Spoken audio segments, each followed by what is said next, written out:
Chairman Rogers, Ranking Member Smith, thank you for the opportunity to share my priorities for the FY26 National Defense Authorization Act. My district is home to Puget Sound Naval Shipyard and Intermediate Maintenance Facility, Army Reserve Center in Tacoma, as well as Naval Base Kitsap and Naval Hospital Bremerton. More than 15,000 active duty service members, reservists, and their families call Washington's 6th District home.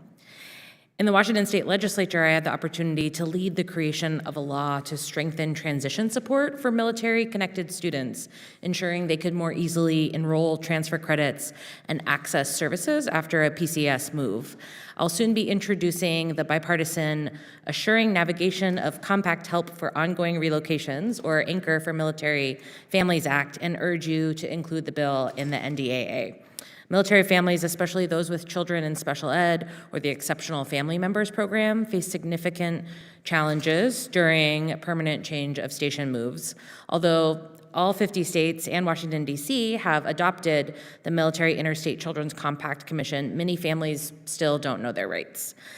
My bill would require the Department of Defense to provide standardized, accessible relocation guidance using existing platforms at least 45 days before a PCS. And we've gotten good feedback from DoD on this policy. This will ensure that families are better prepared and supported before arriving at their new duty stations. I also urge this committee to increase authorization for the Defense Community Infrastructure Program, or DCIP. As you know, this program supports off-base infrastructure that is vital to readiness and quality of life, such as water systems, schools, and emergency services.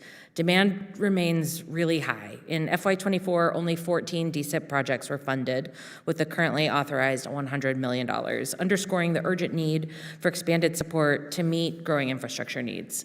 In my community, there's a particular need for increased support for multimodal projects so that students can get to school alongside the workers headed to base.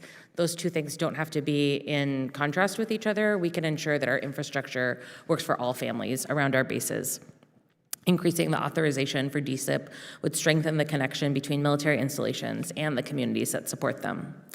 My district is also home to companies like Safe Boats International, who exemplify how employee ownership drives workforce stability and delivers exceptional value to the DoD. I appreciate the committee's FY22 NDAA language to support contracting with companies that are wholly owned by employee stock ownership plans, or ESOPs, and I would like to work with the committee on ways to further strengthen this language to support businesses like Safe Boats.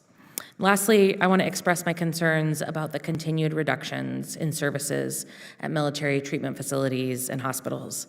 In my district, obstetric care and inpatient mental health services have been removed from our local naval hospital, forcing families to travel for routine and specialized care. And while a map might say that we're only 14 miles from another facility, in my district that means taking a ferry to Seattle, which is not always easy for families. They've already had to make the difficult decision at Naval Base, or the Naval Hospital, to close their ER and labor and delivery unit, and will soon lose their last remaining OBGYN.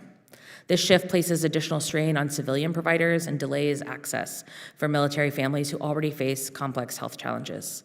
We must reverse this trend and restore core services at military treatment facilities, especially in regions with large military populations. Thank you again for the opportunity to share these priorities. I appreciate the committee's effort and the staff who make this work possible. My team and I are ready to assist in any way we can. Thank you.